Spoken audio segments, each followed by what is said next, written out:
मेहता का उल्टा चश्मा।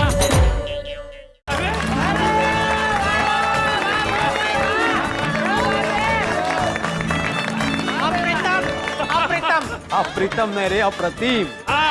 अप्रतिम। Thank you thank you thank you. Madhavi मस्त खिलाओ, मस्त, छान छान, सैल्यूट। बाबा, आपकी परफॉर्मेंस देखकर ऐसा लगा कि सुभाष चंद्र बोस सच में हमारे बीच उपस्थित है। एग्जैक्टली। हाँ भिड़े, तूने इतने जोश के साथ बोला कि ऐसा लगा कि अभी बंदूक उठा लूं और सड़क पर चला जाऊं। अरे वाह। पोपट बेटा, देश की सेवा के लिए सैनिक बनना अच्छी बात है, लेकिन अगर हम सैनिक ना भी बन पाए तो भी हम जो भी काम करें उसे सच्चाई और ईमानदारी से करें तो वो भी एक प्रकार से देश की सेवा ही है। बिल्कुल सटीक कहा चाचा जी आप। अगर हर व्यक्ति ऐसा सोच ले तो इस देश में भ्रष्टाचार रहेगा ही। चलिए आगे बढ़ते हैं और मैं एक बार फिर से इस कार्यक्रम की बागडोर उसे सौंपता हूं जिसने इस कार्यक्रम की संकल्पना की, यानी कि आत्माराम तुकाराम भिड़े। चलो अभी देखते हैं मेरे बाद अभी किसकी बारी। स्पॉटलाइट।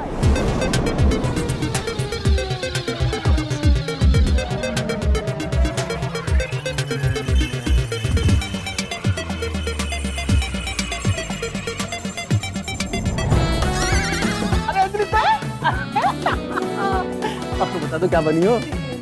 चलो ऑल द बेस्ट।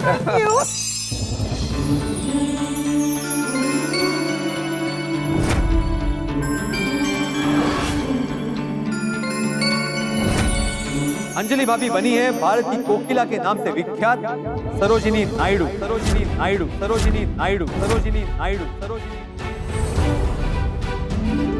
अद्भुत। भारत की कोकिला कही जाने वाली सरोजिनी नायडू का जन्म हैदराबाद के बंगाली परिवार में हुआ था। वे बचपन से ही कवि हृदय की थी। उन्होंने अनेक भाषाओं में कई कविताएं लिखी। उन्होंने गांधी जी के सविनय कानून भंग, असहकार आंदोलन, क्विट इंडिया मूवमेंट हर आंदोलन में हिस्सा लिया था। उन्होंने हमेशा महिला सशक्तिकरण की बात की। महिलाओं को हर काल में, हर दौर में सशक्त बनते जाना होगा।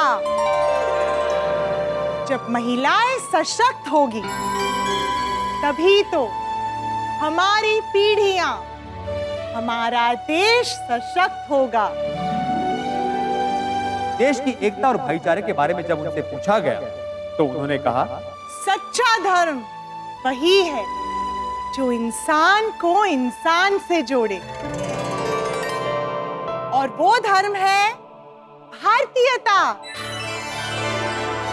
जो हम सबको भाईचारा सिखाती है। क्या बात, क्या बात। उनके प्रभावशाली भाषण से प्रभावित होकर गांधी जी ने उन्हें भारत की कोकिला की उपाधि दी थी।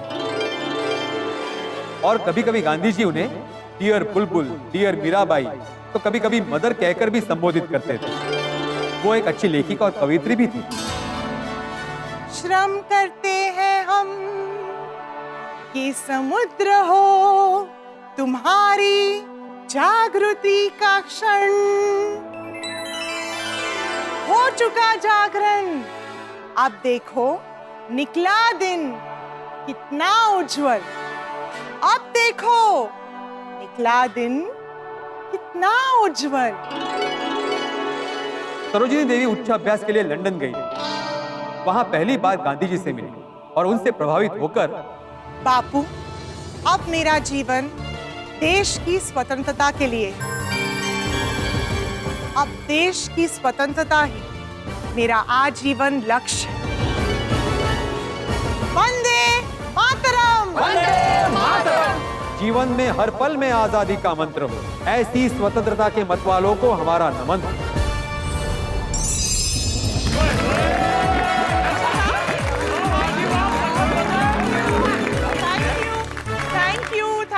Thank you everyone. भाई वाह अंजलि, वाह, क्या बात।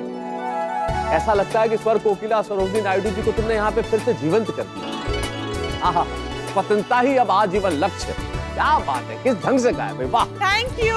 हर काल में महिलाओं को स्ट्रॉन्ग होना पड़ेगा और ये कितनी सच्ची बात है।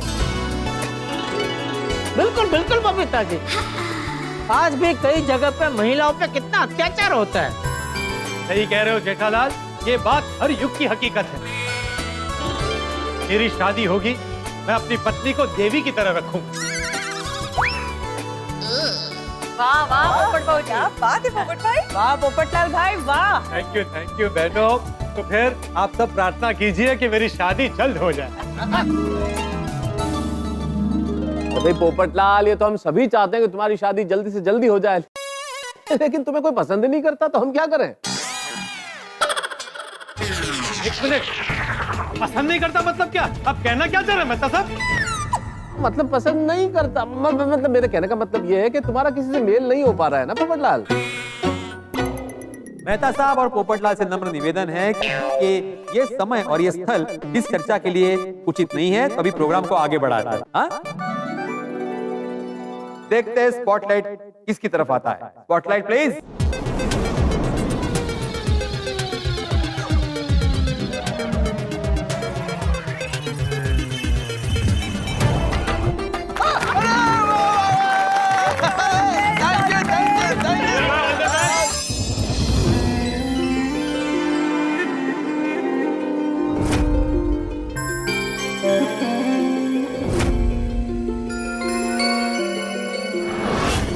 हमारे साइंटिस्ट अय्यर बने हैं पिंगली वेंकैया जी। वेंकैया जी, वेंकैया जी, वेंकैया जी।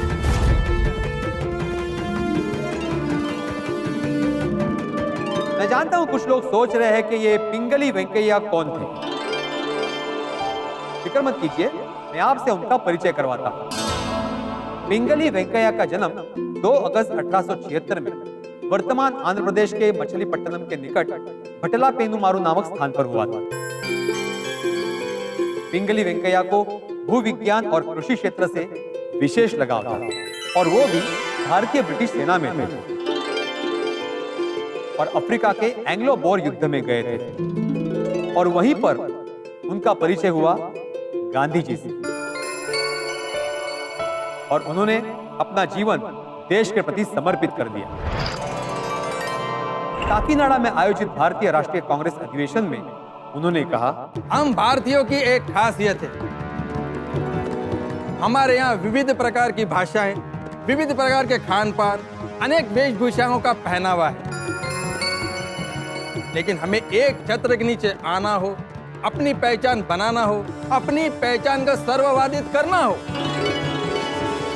तो उसके लिए हमें एक फ्लैग मतलब एक झंडे की आवश्यकता है। और उनकी इस बात से प्रभावित होकर बापू ने उन्हें राष्ट्रीय ध्वज का प्रारूप तैयार करने का सुझाव दिया। 1916 से 1921 5 वर्ष तक उन्होंने लगभग 30 देशों के झंडों का अभ्यास किया और हमारे देश को पूर्ण समझकर उन्होंने हमारे झंडे में केसरी रंग होगा जो कि साहस और बलिदान का प्रतीक है। हमारा देश कृषि प्रधान देश है, इसलिए हमारे झंडे में हरा रंग भी होगा। और बापू के सुझाव पर उसमें शांति और सच्चाई का सफेद रंग आया और ऐसे बना हमारा तिरंगा। पहले उसमें चरखा था, फिर अशोक चक्र आया। हमारा राष्ट्रीय ध्वज जो हमारी स्वतंत्रता और सार्वभौमिकता का प्रतीक है। हमें हमारे झंडे के सामने सर झुकाना है, लेकिन हमारे झंडे को कभी झुकने नहीं देना है। जय हिंद।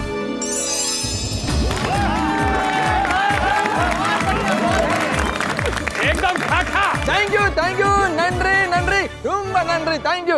हमारे भारतीय झंडे के प्रारूप में अमूल्य योगदान देने वाले स्वतंत्रता सेनानी पिंगली वेंकैया जी को शत शत नमन।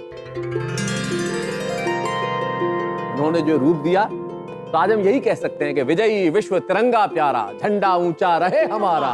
पिंगली वेंकैया जी अमर रहे, अमर रहे, अमर रहे। क्या बात है अय्यर, सुपर बैग। हमें पिंगली वेंकैया जी के बारे में कितना कुछ जानने को मिला है आज।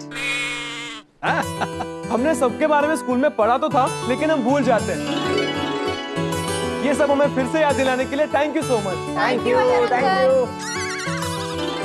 अरे थैंक यू मेरा नहीं, थैंक यू आत्माराम को बोलो। मैंने तो सिर्फ परफॉर्म किया है, लेकिन इसका क्रेडिट जाता है आत्माराम तुकाराम भिड़े को।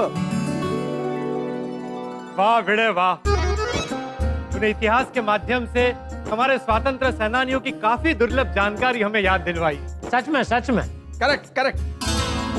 धन्यवाद धन्यवाद पोपटलाल, धन्यवाद। मैंने तो सिर्फ कार्यक्रम की संकल्पना की है। ये जो महान काम राष्ट्र के राष्ट्रभक्तों ने किए हैं, उनके सम्मान में अर्पण किए गए हमारे तरफ से श्रद्धा सुमन। तो भिड़े आज बहुत भारी भरकम शब्द वापर रहा है। क्यों? समझ में नहीं आया? नहीं थोड़ा ऊपर से गए। हाँ।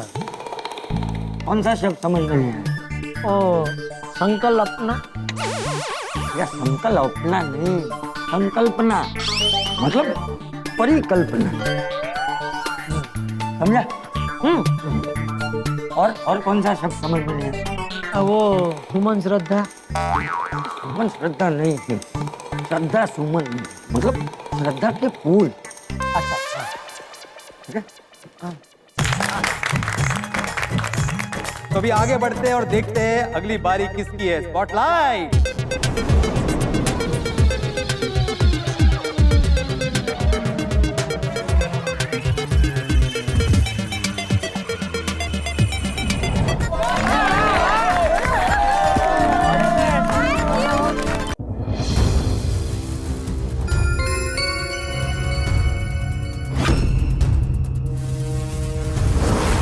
मेरी सोनू जो किरदार निभाने वाली है, उनका परिचय कुछ इस प्रकार देना चाहता हूं।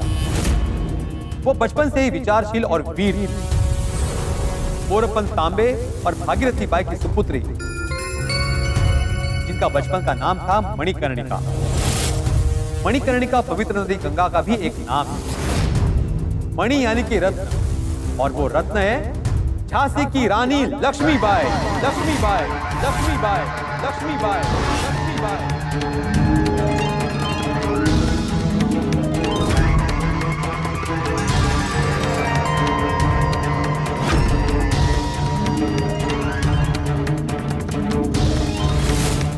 मनु ने बचपन से ही शस्त्रों की तालीम ली थी।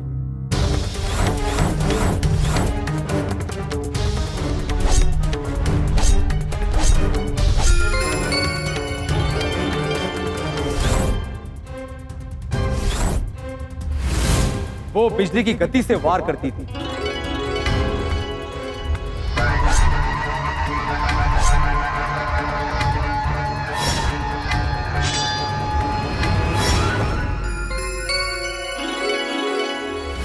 दुश्मन कोई दाव सोचे उससे पहले हमें उसे धूल चटा देनी चाहिए। बचपन में जब उनके मित्र नाना उनको चिढ़ाते थे कि तुम हाथी पर नहीं बैठ सकती, तब उन्होंने क्या कहा था? याद रखना, एक दिन हमारे पास अपने खुद के हाथी होंगे, वो भी एक नहीं 10-10। और सच में ऐसा हुआ। 14 साल की उम्र में उनकी शादी झांसी के राजा गंगाधर राव से हुई और वो झांसी की रानी बनी। और फिर अंग्रेजों की कुटिल नीति से उन्हें झांसी छोड़नी पड़ी। अंग्रेजों, ये छल कपट से तुमने हमारा राज्य तो छीन लिया, पर याद रखना, ये रानी कभी नहीं हारेगी। कसम है मुझे, मैं अपनी आखिरी सांस तक अपनी मातृभूमि के लिए लड़ती रहूंगी।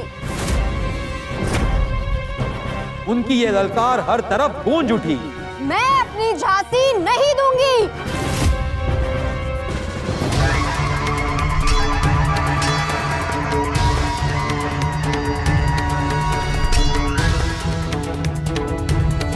और वो खूब लड़ी, अपनी आखिरी सांस तक लड़ी।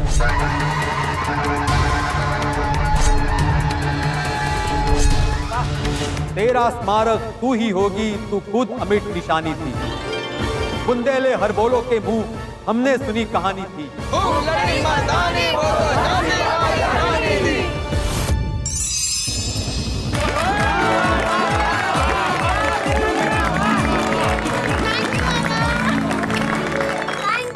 Thank you. वाह सोनू, तूने तो कमाल कर दिया।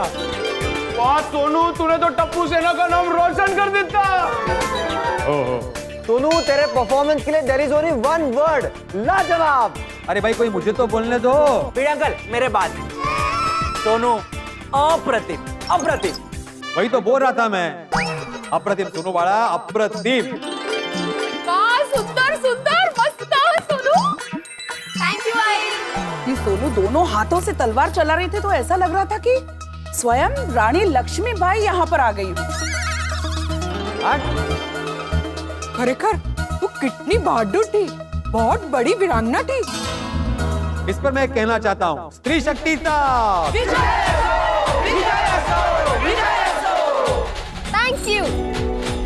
स्त्री शक्ति की बात चलिए तो सिर्फ यही कहना चाहूंगा कि स्त्री तो स्वयं शक्ति ही है। इस शब्द में ही शक्ति है। दुनिया में हर चीज को परिभाषित किया जा सकता है, लेकिन मातृत्व को परिभाषित नहीं किया जा सकता, स्त्री के बलिदान को परिभाषित नहीं किया जा सकता। और हमने देखा कि हमारे स्वतंत्रता आंदोलन में न केवल स्त्री शक्ति ने, महिलाओं ने, नारियों ने हिस्सा लिया, बल्कि पुरुषों के कंधे से कंधा मिलाकर आगे बढ़े। एक क्षण को महसूस नहीं होने दिया कि वो कहीं से कमजोर है। दुनिया की इस आधी आबादी को प्रणाम, नमन। तब मुझे डॉक्टर उर्मिलेश का एक दोहा याद आता है जो मैं पूरी नारी शक्ति के नाम समर्पित करना चाहता हूँ। वो कहते हैं कि तितली, हिरनी, मोरनी, कोयल, बत्तख, मीन, सृष्टि पिता की बेटियां कितनी शोक हंसी।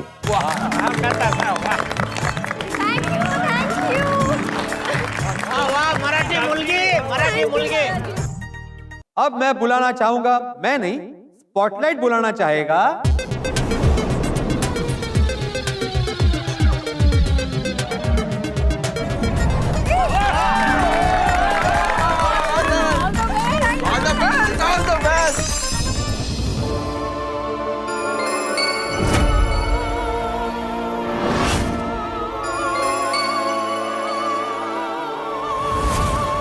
बबीता जी बनी है Annie Besant, Annie Besant, Annie Besant, Annie Besant.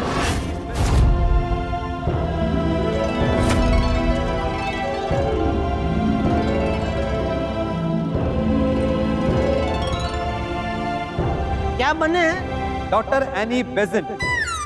वो तो शायद भारतीय नहीं थे, नहीं? जेठालाल नाम पर मत जाओ, उनका काम देखो। एनी बेजेंट जिनका जन्म लंदन में हुआ था। वो जन्म से आयरिश, विवाह से अंग्रेज, पर भारत को अपना लेने के कारण कर्म से भारतीय थे। उन्होंने अपनी कर्मभूमि भारत को चुना था। उन्होंने अपना पाश्चात्य पहनावा त्याग कर भारत के पारंपरिक पोशाक साड़ी को अपनाया है। वे भारतीय संस्कृति से बहुत प्रभावित थे। उनका मानना था प्रत्येक राष्ट्र, प्रत्येक व्यक्ति एवं प्रत्येक जाति अपनी एक विशेष बात रखती है जो कि एक सामान्य जीवन को दर्शाता है। उस जीवन में दखल देना, उसे गुलामों की जंजीरों में बांधना पाप है। वे चाहती थी कि शिक्षा में धार्मिक शिक्षा का समावेश हो ताकि लोग अपनी संस्कृति को जान सकें। उन्होंने वाराणसी में सेंट्रल हिंदू स्कूल की स्थापना की और उन्होंने अनेक सामाजिक कुरिवाजों को दूर करने के लिए एक संस्था भी बनाई। हमारी संस्था के सभी लोगों को ये प्रतिज्ञा लेनी होगी। बोलिए मेरे साथ, जात पात आधारित छुआछूत नहीं करेंगे। पुत्र का विवाह 18 साल और पुत्री का विवाह 16 साल पहले नहीं करेंगे। मैं, मेरी पत्नी, मेरी बेटी और कुटुंब के सारी महिलाओं को शिक्षा दिलवाऊंगा। हम विधवा विवाह का भी समर्थन करेंगे। भारत की स्वतंत्रता के लिए सदा तत्पर रहने वाली एनी बेजेंट को सन 1917 में राष्ट्रीय कांग्रेस की अध्यक्षा बनाया गया। उनका कहना था, हिंद के लोगों, भारत देश की महान संस्कृति में विविधता होने के बावजूद भी इसकी परंपरा महान है। इसे पहचानो और अपनी आजादी के लिए आगे बढ़ो। बोलो मेरे साथ, भारत माता की जय। एनी बहन अमर रहे, एनी बहन अमर रहे। खूब लड़ी मर्दानी वो तो झांसी वाली रानी थी। मित्रों, देखा आपने सोनू ने किस तरह से झांसी की रानी लक्ष्मीबाई को यहाँ पे जीवंत कर दिया। शत शत नमन, अद्भुत, क्या बात। मैं जानता हूं कि मेरे साथ आप भी इस वक्त तालियां बजा रहे होंगे इस प्रस्तुति। मित्रों, सूर्य, सागर और स्त्री, इनकी शक्ति कभी कम नहीं आती। देश की आजादी के आंदोलन में देश के भविष्य को सुनहरा बनाने के लिए स्त्री शक्ति ने पुरुषों के कंधे से कंधा मिलाकर और कई बार तो उनसे आगे बढ़कर भी सर्वस्व न्यौछावर किए, अपने प्राण दिए, अपना जीवन दे दिया देश के लिए, राष्ट्र की आजादी, जिनकी झलकियां आज हमने देखी। उन सभी को शत शत नमन, उन्हें प्रणाम। अब देखने वाली बात ये होगी कि गोकुलधाम निवासी यहाँ कौन सा किरदार निभाते। ये सफर यूं ही जारी रहेगा। गणेशोत्सव में आजादी के अमृत महोत्सव का रंग यूं ही खुला रहेगा।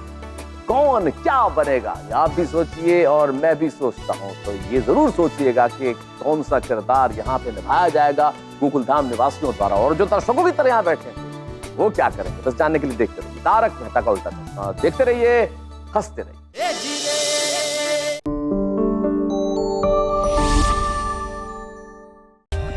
For more updates, subscribe to our channel, click the show links and enjoy watching the videos.